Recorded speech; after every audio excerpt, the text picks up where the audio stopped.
Oh, now Roma is a feature film made by Alfonso Cuarón. It is based off of like his life, right? When he was a child. It's like a portrait piece about so I watched an interview and he says it's not like, you know, like it's not directly about, you know, the I guess like the caretaker, the maid who worked for the family, but it's connected though. But yeah, they said it was actually it was based around his younger life, and you know how, you know, the caretaker was basically his, you know, his second mom and all that stuff. And I thought it was pretty well, first of all, let me say that I thought visually it was amazing. I thought it was a good story or whatever. We'll get your intake in a bit. I thought the movie was interesting because I know a lot of people can't stand those type of movies just because they I don't want to say they can't keep up, but you know, some those type of movies, they got to know your audience. You know, some of them are too slow for some people. Some of the movie is, you know, it doesn't get, you know, engaging enough. So that's kind of interesting. But I thought it was a great movie. I thought it was amazing. I loved it from beginning to end. I thought it was a great story. It had a lot of little details in there that I thought was great that I want to touch upon also when we talk about it. But what did you think about it? It's so funny. Like I was telling you earlier, I don't know. I'm still processing it. I think it was a good movie. It was, you know, I think it's one of those where he's like at the caliber where he can afford to make a passion piece. You know what I mean? I feel like this was a passion piece because, you know, clearly it was. I don't know. It wasn't. I don't know. I'm still processing it just because. Like the cinematography was great though, but I don't know. It's just maybe the person I am. Like movies that are kind of like this, where it's like, I don't know. There wasn't really anything that was like, oh man, like I connected with that on such a hard level, you know. Like it was heartwarming and I think it was actually kind of interesting, the parallel, because it was almost the same thing that was happening, you know, like between what's her name? Oh my god, I'm already forgetting her name. Cleo, yeah, Cleo, and then the main lady.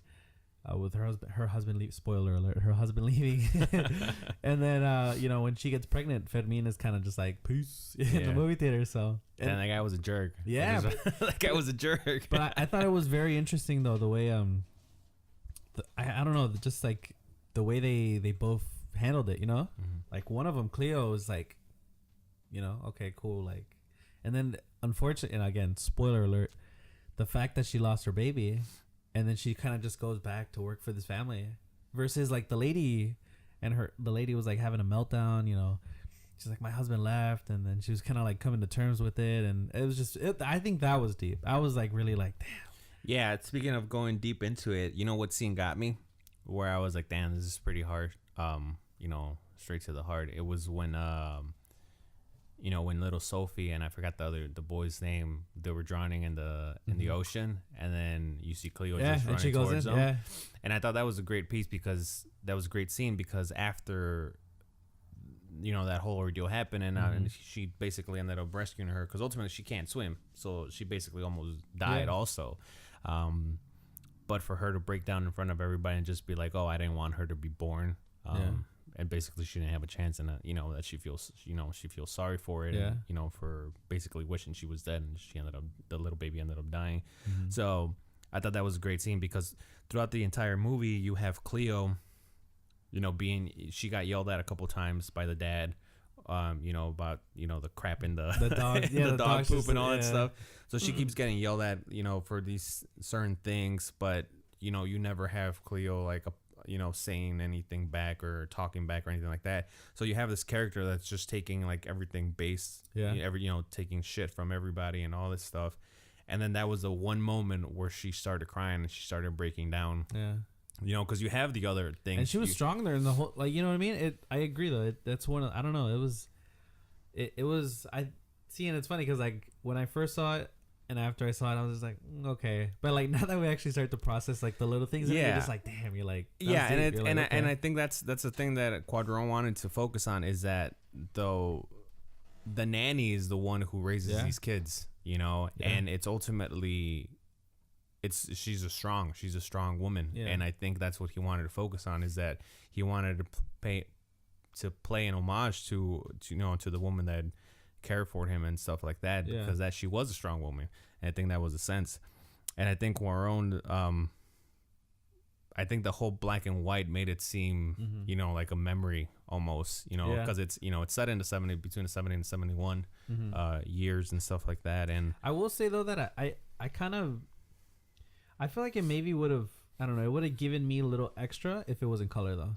You think so? I think so, just because, and it's funny because I think, I don't know where I saw this though, but somebody was like, they were retouching old pictures that didn't have color, and they were adding color to it though. Yeah. So I don't know. For me, I think I know what you're going with, like that stylistic look of like, oh, the black and white did make it seem very memory, but I don't know. I feel like seeing it in color though would have kind of, I don't know, maybe connected maybe more to like just the color scheme and like even her color though, because you know she's kind of like, she's a maid, she's like a native and from, you know, because they speak in, you know, they're speaking different dialect and stuff like that. Yeah. So even I think even I don't know, the basic like her skin tone, you know, would have already kind of done a lot more for it. But I can see why he would also. Yeah, I don't know. I don't think. I honestly, you know what? I think the opposite. I think the color would actually ruin it. Yeah. Because then it would kind of like bring up like a direct bias of like. Well, no. So here's the thing. You know, when FYI for anybody that's trying to learn filmmaking. So when you shoot in black and white, obviously it's only. They call it black and white, but there's no such thing as just black and white. You know, it's different shades of gray, right? Ultimately, when you shoot a black and white film, you always want to have different shades of, you know, so and so. So that, you know, contrast is the difference between the total black and total white. Yeah. So you need those shades in between. So if you look at a picture with Cleo and the rest of the family in like a regular scene, I think it's that couch scene. She's the darkest person there. Yeah. So I think that conveys that way. You know that she's. You know that she's you know, a native and stuff like that. So I don't think that's a good point. I like that. I like that you brought that up too. I don't think that's an issue. I think having it black and white mimics the way Cleo was. You know, it's completely flat. It's all like I mean, you know, it's just straight until that moment. And hits. She always had a she always had like an innocence to her. You know what I mean? Like even like the conversations of when like she's upstairs in like her like room or whatever with the other girl, like you never really heard them kind of like bashing the owners or, you know what I mean, like their workers. Like it was playful, there was innocence to it.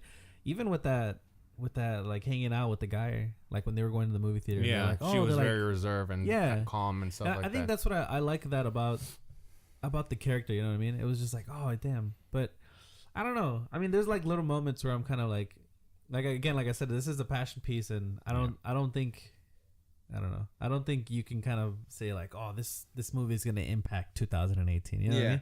I definitely think though it was heartfelt though. It was, you can tell that he put a lot of kind of like a lot of emotion into it. And I was telling you, it was kind of cool because I was like, who did the cinematographer for this? And then I looked out and I was like, Cuarón himself. Yeah, he did it himself. You know what's crazy? The thing that I love about Alfonso Cuarón's work is that his longtime collaborator is, you know, El Chivo Lubeski, which is by far my favorite cinematographer ever.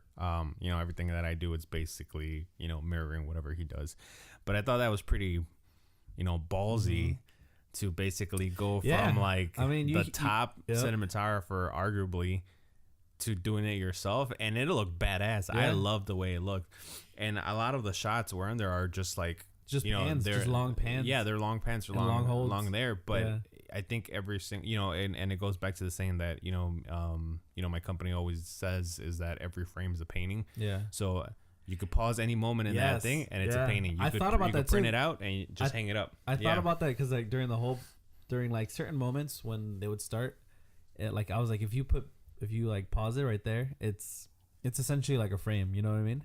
Yeah. And there was a lot of really good moments though when like the pan, there's just a long pan, and it was almost like even breaking the 180 degree rule, you know, because it was just like it kept going and it kept going, and it was just like, oh damn, where is it gonna stop?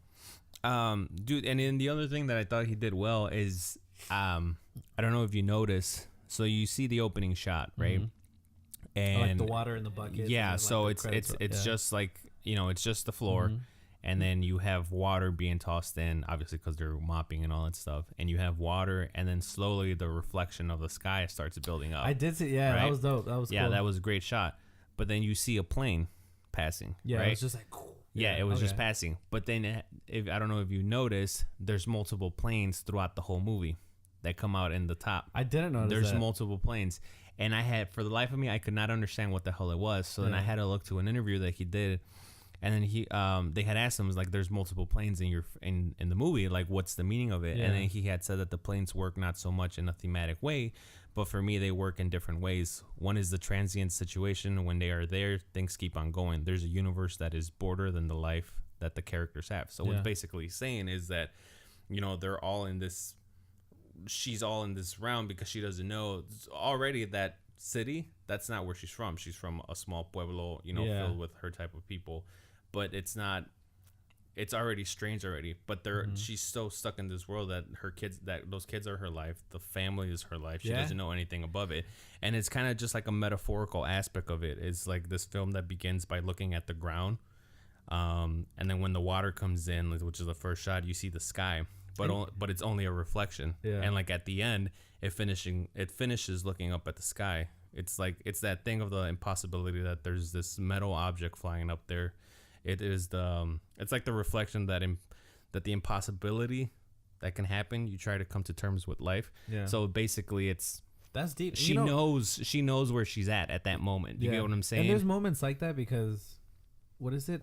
I think it happens twice when, what is it? Like the people who are like marching down the street with the drum. Yeah. Like if you notice, they never stop. Yeah. They're not like, get out of the way. They keep going roll through. Yeah. So I thought those were like you said. Now that you pointed out, those are moments where it's like she's living in a different world. You know what I mean? Yeah. And again, like I think it goes back to just like the innocence of her. Like she never had like a it's like a bad bone in her to say anything about the family despite like their problems or anything. And and like the whole world was basically the whole movie was based around her, obviously, but it was based the way it was shot. It was all based around how she was as a character. Yeah.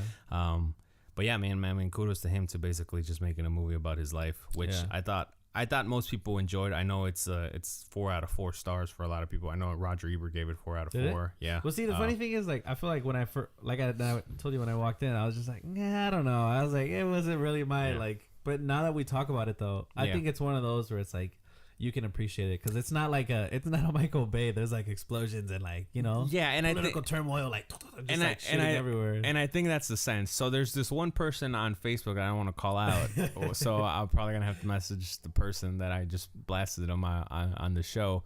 But they were telling me that they didn't like the movie. That they were saying that the main objective for a filmmaker is to engage the audience within the first 30 minutes. I feel like that was maybe the issue with me was that like I told you, at any moment I didn't kind of feel like, oh man, like but see, here's the thing.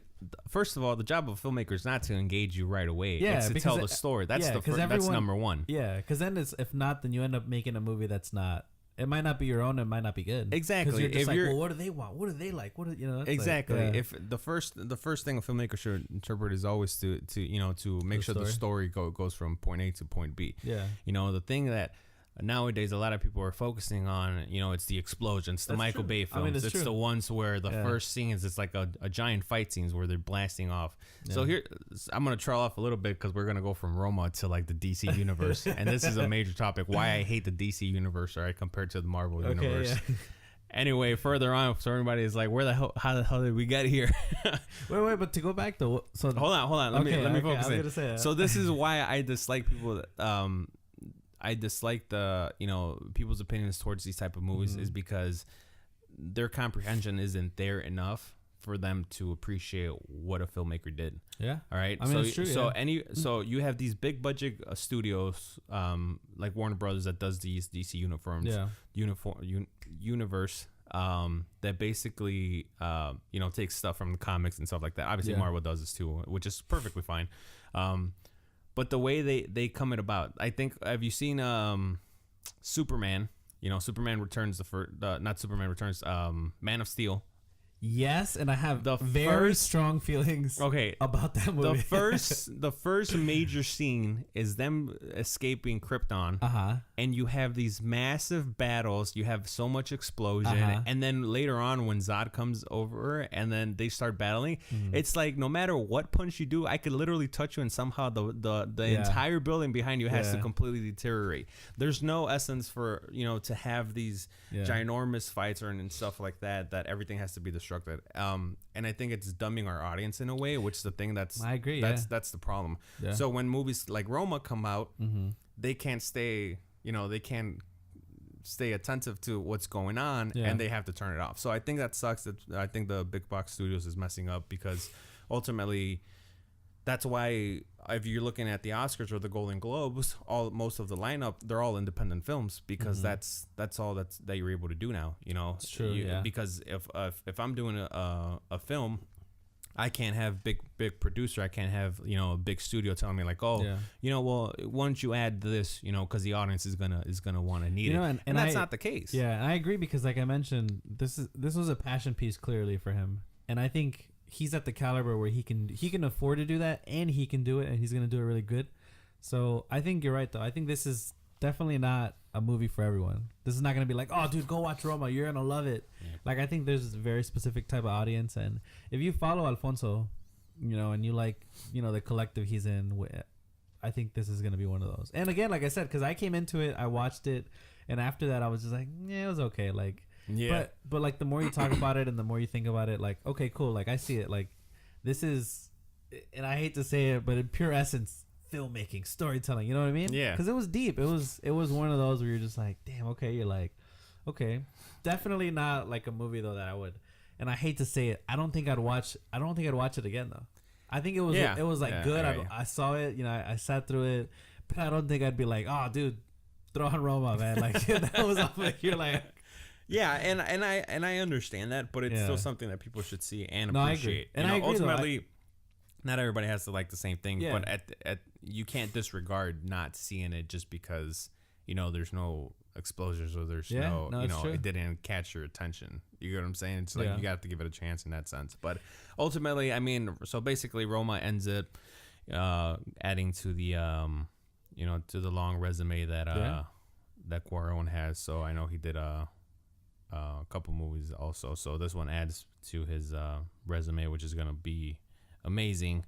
Well, you know what? Well, one more side note though. But the what's her name? The girl who played Cleo. That was her first movie. Yeah, I was like, wow, like she did a really good job. I think she did a good job. Yeah, she did an amazing job. And I think I was reading something where it was saying that I think out of it was like thousands of people end up or coming to try out and stuff like that. And the thing that was crazy was that she wasn't even auditioning. I think it was her sister that was auditioning and stuff like that. So and she couldn't go, so she was like, "Oh, you should go for me." Yeah, and I thought that was pretty great. And I know there's been some backlash towards her too because she's been appearing on like I think Variety and like other ones and like these magazine covers, and there's other people saying like, oh well, she's not pretty enough, or it's kind of interesting because you really don't see her type of her type of skin tone or those that race and stuff like that on those type of magazines. So a lot of people are kind of like giving it backlash, given that she shouldn't be on there. It's kind of weird. And you know what? It's crazy. It is weird because you don't see that often, but it's a beautiful thing. I think it's pretty awesome. I think it's movies like this that are breaking barriers. And one small thing too that I like about it is that, like, I like that it was very subtle. Like the conversation she had with like the other like worker and all that. Mm-hmm. Like her like little like bits of like speaking in different dialect. Like it wasn't in your face. Like, oh, I need to bring attention to this marginalized like group of people, and like the whole movie's gonna be, you know what I mean? Yeah. Like it was like small stuff, and it made it natural. It was like, okay, cool, like like little tidbits of when they're calling to each other. Yeah, I like that. I think that was cool. I was like, damn, that's dope. Like, yeah. All right. Well, that wraps it up for Roma. So if you guys haven't seen it, go watch it. It's on Netflix. Again, it's by Alfonso Cuarón. It's something you guys definitely should check out. I think it's definitely gonna end up being Best Picture. If it's not Best Picture, I really want to see what will be Best Picture. So, well, that's enough for that. So coming up now.